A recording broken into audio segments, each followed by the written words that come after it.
Hello बच्चों, देखिए आपके सामने किरचॉफ फर्स्ट लॉ।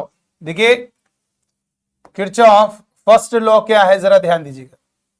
इसे जंक्शन रूल भी कहा जाता है, जंक्शन रूल भी कह सकते हो, या करंट लॉ भी कहा जाता है,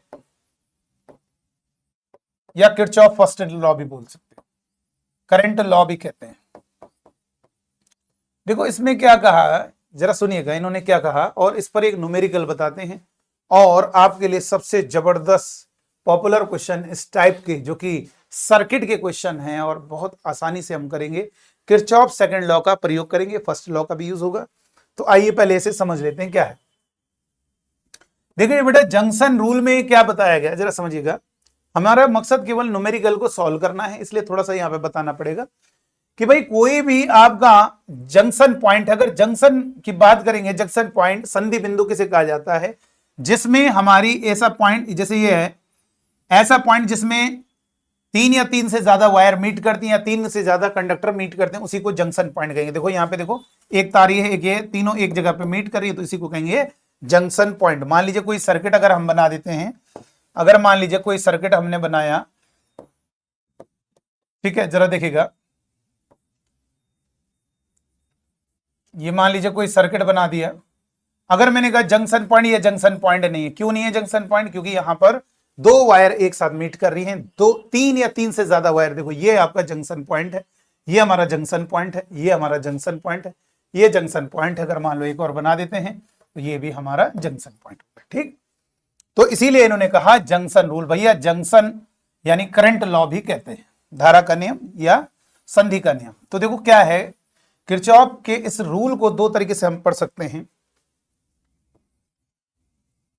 क्या है बेटा, जरा समझिएगा। कोई भी जंक्शन पॉइंट है, मान लीजिए ये कोई जंक्शन पॉइंट है, और जरा समझिएगा, इस पर, इस जंक्शन पॉइंट में जितनी करंट इंटर कर रही है, इंटरिंग द करंट, 2 तरीके से हम इसको बताएंगे। 2 मेथड से बात कर सकते हो कि ये हमारा I3 हो गया और ये I4, I5 और I6, 2 तरीके से बात करेंगे। पहला तरीका है कि किसी जंक्शन पॉइंट पर आने वाली जो करंट का सम है, मतलब the sum of currents entering the junction is equal to the sum of currents leaving the junction. यानी किसी संधि बिंदु में आने वाली धाराओं का योग क्या होता है, जाने वाली धाराओं के योग के बराबर होता है। यही हमारा किरचॉफ का फर्स्ट रूल है। जितनी करंट इस पॉइंट पर आ रही होंगी, वो जो इससे इंटर कर रही हैं और जितनी लीव कर रही हैं, उनका समेशन इक्वल होगा। देखो, और दूसरा बात कहते हैं, दूसरी कॉन्सेप्ट है अलजेब्रिक सम। अगर अलजेब्रिक सम की बात करेंगे बेटा, अगर मैंने कहा अलजेब्रिक सम क्या होता है, बीजगणित योग किसे कहा जाता है? जैसे ये कोई नंबर्स हैं, इनको मैंने कहा ऐड कर दो, तो विद साइन, जब नंबर को हम विद साइन ऐड करते हैं, उन्हीं को अलजेब्रिक सम कहा जाता है। तो उन्होंने दूसरा, मतलब एक स्टेटमेंट तो ये बोला, उसको स्टेटमेंट को हम दूसरे तरीके से बोलते हैं, जिसे बुक में आपने देखा है, दोनों लिखा होता है बुक में। क्या? अलजेब्रिक सम, यानी किसी जंक्शन पॉइंट पर जो सारी करंट है उनका जो अलजेब्रिक सम है बीजगणित, वो एक 0 होता है, जिसे हम कहते हैं सिग्मा। सिग्मा मतलब समेशन किनका? करंट का। वो क्या होता है? 0 होता है। ये हमारा किरचॉफ का फर्स्ट लॉ है। अब देखो, बात इसी से बनाया, इसी से है, वो कोई दिक्कत नहीं। देखो उन्होंने क्या कहा, भाई आने वाली करंट को अगर पॉजिटिव मान लो तो जाने वाली को नेगेटिव मान लो, या आने वाली को नेगेटिव मान लो तो जाने वाली को पॉजिटिव मान लो। एक चीज आप फिक्स कर लीजिए, हमने मान लीजिए आने वाली करंट को, इसके कॉन्सेप्ट से देखो यही है, आने वाली करंट को, भाई सिग्मा I0 का मतलब है आने वाली करंट पॉजिटिव है, तो ये क्या होगा, I1 I2 इनका सम, और ये जाने वाली करंट क्या है, नेगेटिव होंगी, तो इनका सबको ऐड कर देंगे, जाने वाली सारी करंट, तो इनका समीशन क्या होगा, 0 होगा। और अगर आप यहां से कैलकुलेट करोगे, I1 plus I2 plus I3 is equal to I4 plus I5 plus I6, देखो ये नेगेटिव सारे टर्म उधर चला गया। ये तो है, बात तो वही हुई ना।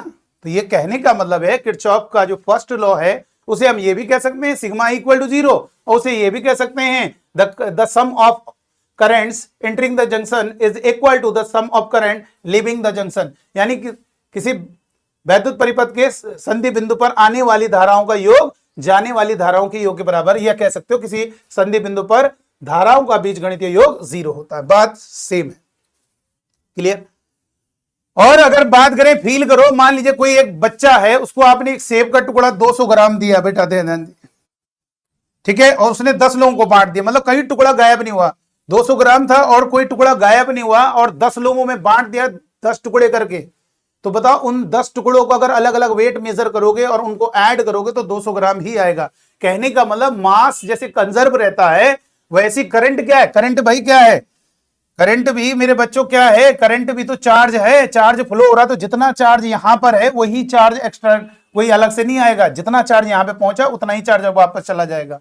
तो ये आपका अगर कभी कभी एग्जाम में ऑब्जेक्टिव क्वेश्चन आ जाता है किस रूल पर है ये, तो आप क्या कहोगे, कंजर्वेशन ऑफ चार्ज, यानी जो आवेश का संरक्षण है उस पर आधारित है, उस प्रिंसिपल पर है कि आवेश कभी भी जैसे मास नहीं कभी खत्म हो सकता है, मास कोई एक्स्ट्रा नहीं होगा। भाई आपने एक 200 ग्राम का सेब है उसको 10 लोगों में बांट दिया, लेकिन जो भी टुकड़े सबको मिले 10, उन 10 टुकड़ों का वेट अगर ऐड करोगे तो वो 200 ग्राम ही होगा। यानी वैसे ही जितनी करंट यहां पर आ रही, जितना चार्ज यहां था उतना ही चार्ज वापस चला जाएगा। तो ये हमारा फर्स्ट लॉ है। एक न्यूमेरिकल देख लेते हैं। देखिए क्या है यहां पर, इसमें क्या पूछ रहा है, calculate the value of current I in the following figure. ये बोर्ड का ही क्वेश्चन है, इस आई को बताना है, केवल आई को कैलकुलेट करना है, जबकि I1 I2 भी पूछा जा सकता था। अब ये बताइए जंक्शन पॉइंट है कि नहीं है, क्योंकि देखो 4 वायर हो गए, 3 से ज्यादा वायर, ये भी जंक्शन पॉइंट ठीक है, तो यहां पे लग जाएगा। तो जितनी करंट आ रही हैं, जो भी करंट आ रही हैं, यानी वो टोटल मिला के कितनी आ रही है, 4 एम्पियर। अब वो 4 एम्पियर ही बाहर निकलेगी बेटा, 4 एम्पियर आ रही है तो वही 4 एम्पियर बाहर निकलेगी, यानी 2 एम्पियर आई, 2 एम्पियर आई तो 4 एम्पियर, 1 एम्पियर इधर चलेगी तो पक्का ये कितना होगा, 3 एम्पियर होगा। इसी तरह से फिर से 3 एम्पियर आ रही है यहाँ पे, तो जो करंट इसमें आ रही है वो जो भी बाहर निकलेगा टोटल क्या होगा, भाई आपने 1 लीटर दूध है उसे 10 गिलास में डाल दो चाहे 3 गिलास में, उन टोटल तीनों गिलास को ऐड करो तो उतना ही तो होगा। तो इसका मतलब 3 एम्पियर की करंट आ रही है तो उतनी ही वापस जाएगी, तो 1 एम्पियर इधर चला गया तो इसका मतलब ये 2 एम्पियर होगा।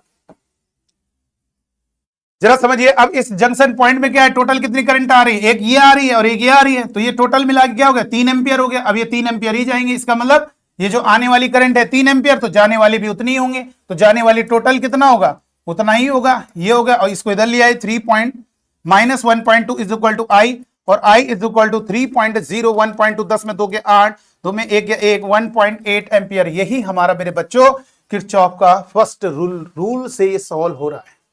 तो क्या है किरचॉफ का फर्स्ट लॉ, करंट रूल, मतलब करंट लॉ क्या है जंक्शन रूल।